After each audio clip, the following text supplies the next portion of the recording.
Hello, मैं हूं आपका मिस्टर काका। आज की खबर है हॉलीवुड की बहुत ही सैड न्यूज़, जहां पर गॉडजिला किंग के फेमस एक्ट्रेस कैले हॉटले की एक कार एक्सीडेंट में मौत हो गई है। वो गॉडजिला किंग मूवी में जिया के रोल प्ले किया था।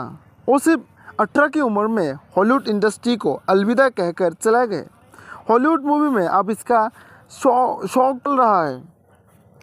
उसके फादर जोशुआ होटले ने सोशल मीडिया पे आके डिक्लेयर करता है कि उनकी बेटी अब नहीं रहे इस दुनिया में।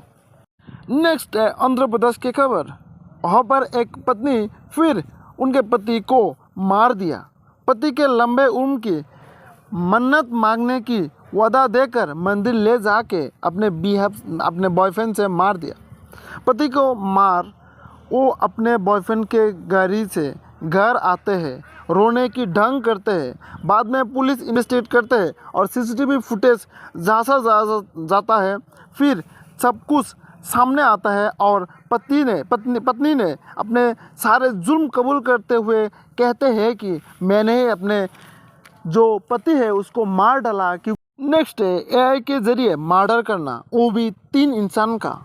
ये घटना है बेंगलुरु के, जहाँ पर श्वेता और केनाथ ने मिल के एआई के साथ श्वेता की मम्मी पापा और श्वेता की छोटी बहन को मार डालते हैं।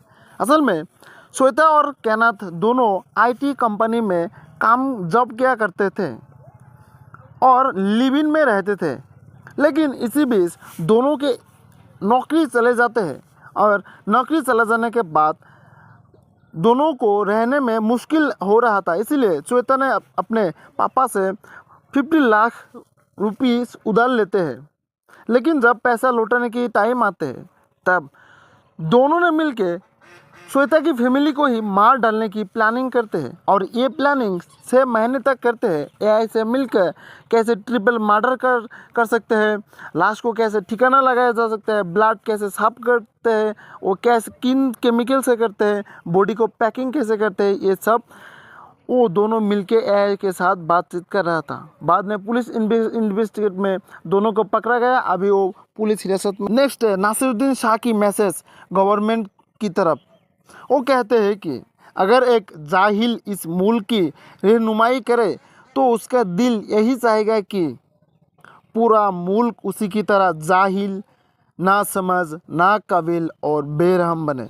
वो कहते हैं कि मेरी पूरी हमदर्दी स्टूडेंट के साथ है।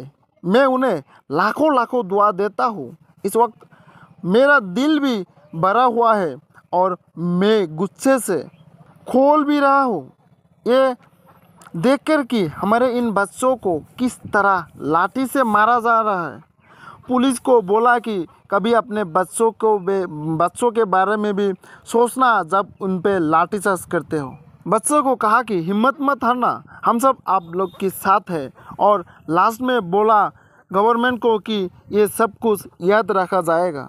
नेक्स्ट कॉकरोच जनता पार्टी के स्पोक पर्सन विजेता दया की, जहाँ पर उसे पार्टी से निकाल दिया गया और वो अब इस पार्टी से एसोसिएट नहीं रहे। हुआ ये था कि जब 20 जुलाई को संसद मार्च चल रहा था, तब मार्च करने के बाद जब एक स्टूडेंट घर जा रहा था, तब रास्ते पे विजेता दहिया को देखते हैं बर्गर खाते हुए और वो लड़का उससे पूछते हैं कि आप प्रोटेस्ट में सबको बुला के यहाँ आकर चिल करके बर्गर खा रहे हो, वहाँ पे बच्चे लाठी खा रहे हैं। इसके रिप्लाई में विजेता दहिया ने बोला कि आप लोग मुझे इलेक्शन से नहीं जिताया कि आप लोग मुझसे अकाउंटेबिलिटी मांग रहे हैं। मैं 1.5 महीने से एक पैसा भी अर्न नहीं किया। आप लोग मुझे कभी पूछा है कि मेरे घर कैसे चल रहा है? अकाउंटेबिलिटी मांगना है तो गवर्नमेंट से मांगो। जिसके बाद वो पार्टी से रिजाइन कर दिया। नेक्स्ट है राहुल गांधी वर्सेस धर्मेंद्र प्रधान की कंट्रोवर्सी जो संसद में हुआ था। राहुल गांधी बोलते हैं कि आज के इंडियन सिस्टम पूरी तरह से ख़त्म हो चुका है, पूरी तरह से विनष्ट हो चुका है। ना केवल नीट क्वेश्चन पेपर लीक, हर एक मेजर एग्जाम में धांधली होता है। जिसके पास पैसा होता है वो समझते हैं कि इंडियन एजुकेशन सिस्टम को खरीदा जा सकता है। और ये भी कहा कि मंत्री धर्मेंद्र प्रधान सबको ब्लेम करते, खुद को कभी ब्लेम नहीं करते, दोषी नहीं ठहराते। इसके रिप्लाई में धर्मेंद्र प्रधान बोलते हैं कि अगर राहुल जी ये बोल रहा है कि इंडियन एजुकेशन सिस्टम खराब है तो इससे निंदनीय बात नहीं हो सकता इस संसद में। और ये भी बोला कि कांग्रेस ने 2010 में एक बिल पास किया था, वो था एजुकेशन सिस्टम में हो रहे माल प्रैक्टिस को रोकने का, लेकिन बाद में कांग्रेस ने क्यों उस बिल को विड्रॉल किया।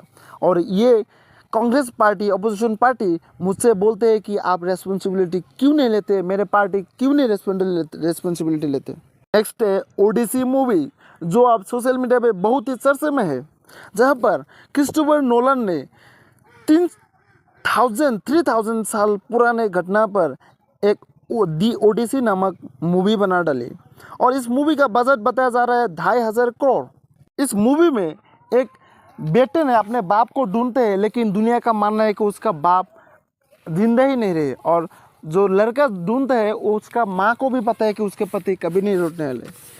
और इस मूवी में बहुत बड़े बड़े दिग्गज एक्टर भी है, अमेरिकन एक्टर, जैसे कि इलियट पेज हो गया, जेंदाया हो गया, टॉम हॉलैंड हो गया, और काफ़ी सारे अच्छे एक्टर भी है। और इस मूवी अभी तक वर्ल्ड वाइड कलेक्शन में 27,000 करोड़ कमा चुका है, और ये मूवी बहुत ही ब्लॉकबस्टर होने वाला है। खैर आज के लिए इतना ही, बाकी वीडियो अच्छे लगे तो लाइक शेयर एंड चैनल में नए तो सब्सक्राइब करना ना भूले। धन्यवाद।